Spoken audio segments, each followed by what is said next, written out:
Olá, seja bem-vindo. Está começando mais uma edição do Jornal Toda Hora dessa manhã. Agora são 11 horas e eu te convido a acompanhar comigo as notícias dessa segunda-feira.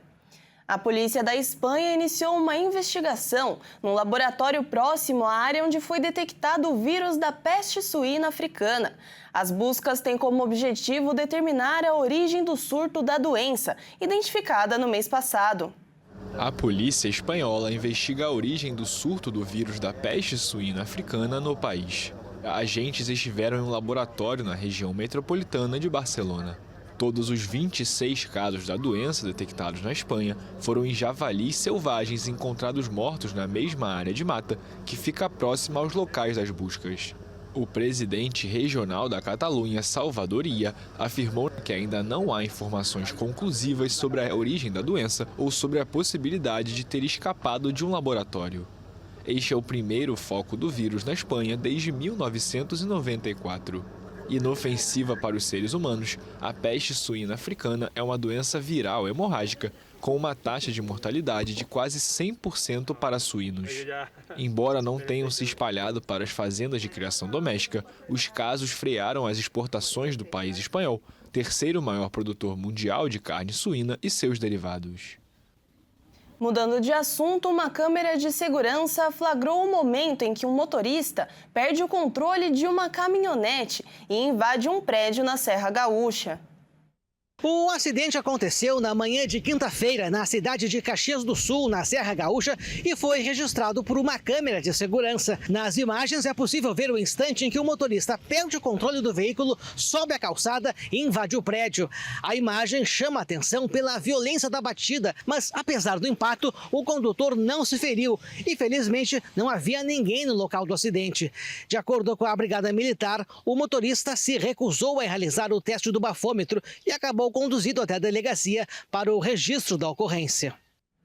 E a Embraer realizou o primeiro voo de seu carro voador. A empresa brasileira deu um passo importante ao desenvolver um protótipo movido a bateria, com capacidade de decolar e pousar verticalmente. A IVE, empresa de mobilidade aerourbana da Embraer, realizou o primeiro voo teste do seu protótipo de aeronave elétrica de decolagem e pouso vertical, popularmente conhecido como carro voador. O voo inaugural foi realizado na unidade de testes da Embraer no interior do estado de São Paulo. Durante o voo teste, a equipe técnica avaliou a integração dos 8 propulsores do veículo, o gerenciamento de energia e os níveis de ruído emitidos. O protótipo apresentou desempenho dentro dos parâmetros que eram esperados pelos técnicos e engenheiros da aeronave. O modelo teste desenvolvido tem a capacidade para transportar 5 pessoas, sendo 4 passageiros e um piloto. O veículo possui autonomia de 100 km, característica que o tornaria adequado para trajetos urbanos curtos, como ligações entre cidades e centros comerciais. O primeiro voo teste estava previsto para acontecer em agosto, mas por conta de mudanças nos motores dessa aeronave, houve alteração no cronograma. A IVE ainda produzirá mais 6 protótipos para testes em voo, com foco na certificação da aeronave junto à ANAC. Há cerca de 10 dias, a Embraer conseguiu a aprovação de um financiamento de pouco mais de 200 milhões de reais do BNDES. Com os recursos em mãos, a empresa espera alcançar um valor suficiente para poder operar até o fim de 2027. O BNDES, desde 2022, havia aprovado 1 bilhão e 200 milhões de reais em financiamento para o plano do carro voador da empresa de mobilidade urbana.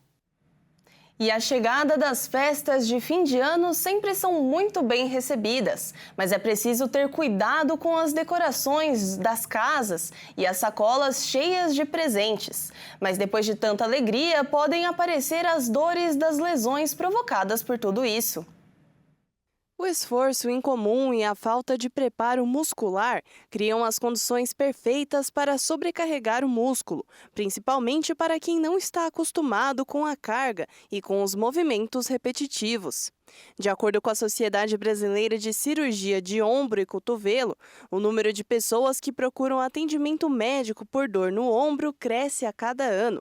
As lesões mais recorrentes são tendinite, bursite, também conhecida como síndrome do impacto, tenosynovite, a inflamação do pé, pulso ou tornozelo, e por fim, astralgias, que é a dor nas articulações devido ao excesso de peso ou movimentos repetitivos.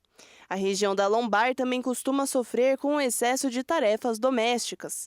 Segundo especialistas, ignorar o incômodo esperando que ele passe depois das festas pode ser um erro, especialmente quando os sintomas são fortes. Há sinais que indicam a necessidade de atendimento, como dor intensa, falta de resposta a analgésicos, febre ou mal-estar. A sociedade recomenda manter a musculatura ativa ao longo do ano, praticando mobilidade e atividade física para lidar com os esforços extras. Essa edição do Jornal Toda Hora fica por aqui. Nos veremos novamente às 13 horas com mais notícias. Até logo!